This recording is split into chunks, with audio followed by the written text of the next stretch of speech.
Story for you from Kazakhstan. Now, Kazakhstan, as some of you may know, is a very beautiful country, but the weather can be quite harsh. It's very hot in the summer, 20 to 30, 40 degrees sometimes, and very cold in the winter, minus 20, minus 30 and below. Life can be very tough, particularly if you're farming there. And so it was that there were two friends, two different farmers. One was a shepherd and one grew grain and crops. They were neighbours. They'd known each other for many years. They worked the land in their own way, one looking after his sheep, the other tending his crops. They both made a living, but it was a tough living. They both had to work very hard. And then, one winter, one very, very cold winter, the shepherd lost his flock completely. Overnight it was so cold that they all died. The next morning he went to his friend and said, "Friend, I have lost all my sheep. I have no living here. I must leave for the city. I cannot make a living with no sheep. That is all I know. I'm come to say goodbye." And his friend the farmer said, You can't go. You can't go. We've known each other for 25 years. Please stay, please stay. I have an idea. I will give you half my land, and I will show you how to grow things on it. Come outside, I'll show you where. And he pointed to one side of his land and said, Those acres are yours, and these will remain mine. And I will show you how to grow things, how to take the stone out of the land, how to plough it, how to plant it, and how to crop when the season is right. And that is what happened. The men lived up there side by side on half the land. But life was hard, and the shepherd, though he learned how to crop the land, realized that he had to take stones out all the time. Every season he ploughed, hit a stone, removed it. And thus it was that one spring he was doing just that. He was ploughing again and hit yet another stone. With a shake of his head he moved forward and lifted the stone and placed it on the ground with a view to making a new wall with it. And then he looked in the hole. He couldn't believe his eyes. At the bottom of the hole there was a pot, and the lid had been bust off the top of it, and inside there was gold and silver. There was treasure. He shouted for his friend, Friend, farmer, quick, I've found gold on your land." The farmer rushed over. "You have to. That's extraordinary. You're a rich man." "I'm not rich," said the shepherd. It's your gold and silver. It was on your land. I gave you that land," said the farmer. And the shepherd said, No, we all know what the truth is. It's really your land. You're just looking after me, really. And you have done ever since I lost all my sheep. But really, please take it. It's yours." And thus it went back and forth, with each man not agreeing that it was his, but really wishing it was. And then they both looked at each other and said, "There's a judge in town. He can decide this argument. Come on then." They scraped round the pot and managed to lift it out the ground. It was exceedingly heavy. It was completely rammed with gold coins and silver coins. One man carried it down the road. It was about an hour to town. When they arrived, the judge was sitting, and they asked to have an audience with him. They entered and put the pot on the ground and told him what had happened. Now the judge was sitting there, not just on his own. He had some students with him, 3 students, well, 4. The 4th was really a boy, but the judge liked him a lot and knew he was a bright boy and knew he would become a good student in time. So the judge heard what the men's argument was about the pot of gold on the land. And he paused. And then he turned to his first student and said, "Tell me, what would your solution be to this problem?" And the first student said, "It's fairly easy, I think. all the land belongs to the Khan. Therefore the gold belongs to the Khan, therefore the Khan should have the gold. And the judge looked at the student and sort of shook his head. Not a good solution, not a good. What about you, student number 2? What would you say? Well, the gold was found in the land and could probably go back in the land to stop all these arguments, to the second student. Oh, no. What about you? He turned to the third student.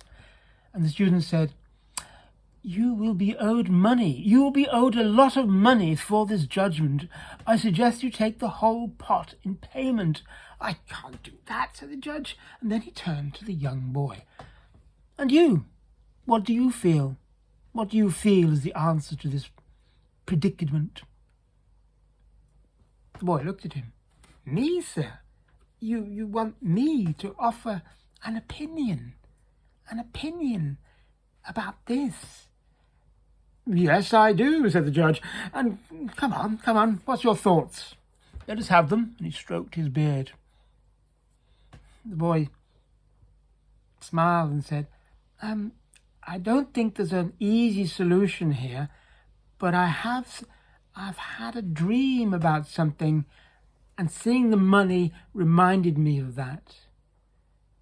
My dream is that there should be a garden for the poor. In our country, every rich man has a garden, but they are kept for the rich and the famous. The poor people cannot go into gardens. With this money, we could build a garden for the poor. And the judge looked, stroked his beard, shook his head, and then said, that, my boy, is a very good idea.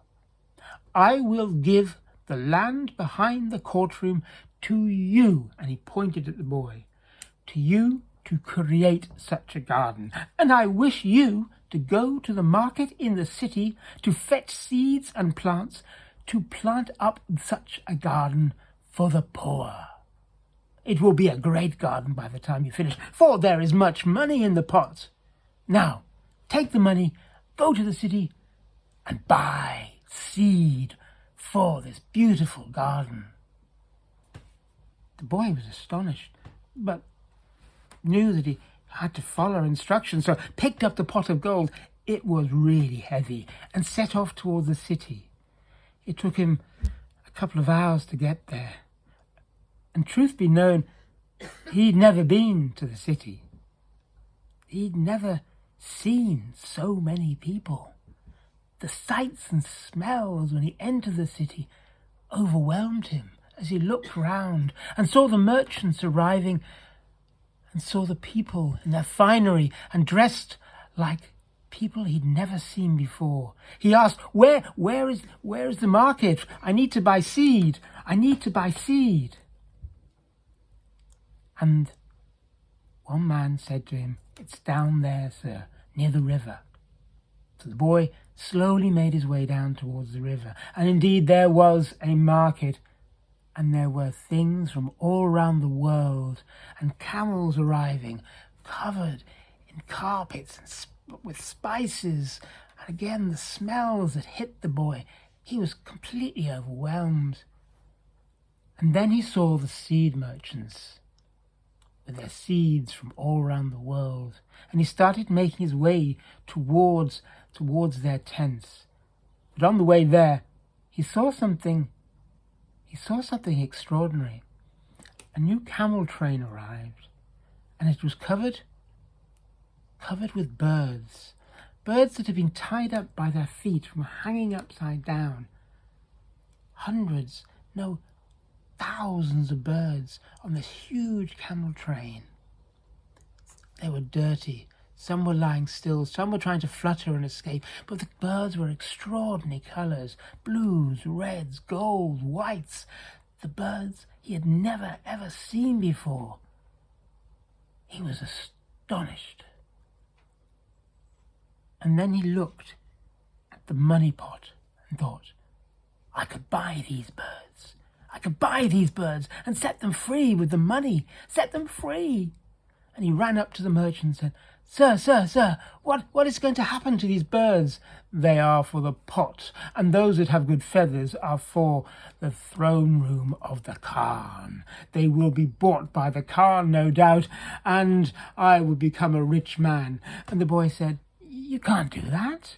You can't do that. Let me buy them for you. And he held up the pot he had, the pot of gold and silver. The merchant looked at it once, thinking, you silly... And then he realized how much money was in there and grabbed the pot and said, the birds are all yours. Take them, take them. It took hours for the boy to untie each bird, lie them on the ground, dust them down, give some of them a drink, and release them into the air. One by one they flew off, reds, blues, golds, silvers, whites, into the air. And at the end of the day, he had nothing. He had nothing at all. He knew he had done something good, but he knew too he had no money for the garden they were to create. With a heavy heart he set off home. And when he reached home, he sat next to the land where the garden was due to be, and bowed his head and started to cry. And just then, he heard a tweet. And he looked up, and there was a beautiful black bird sitting just in front of him. Don't cry, said the bird. We know what you did for our brothers and sisters. We will help you. We, the birds, will help you. The boy smiled. How will you help me? And just then he glanced up, and there was one bird, there was two birds, there was three birds, all the colours of the rainbow, and each bird carried either a seed or a plant, and some birds scraped on the ground and made holes, and the birds planted the seeds and planted the plants, and some birds made big holes that became ponds, and there some birds planted grass, and walls were built and rose up, and in front of the boy's eyes the garden grew fruit trees, other trees, huge lawns, beautiful flowers, beautiful still ponds. And just then he started to hear something, the rumbling of carts. Carts were owned by rich people, and he looked and saw the rich arriving. And as they arrived, the gates of the garden closed to them. And one or two of them tried to climb up the walls and grab the fruit they could see on the trees. And as they did so, they fell and stumbled away. And then the boy began to hear something else. Bare feet padding on the ground.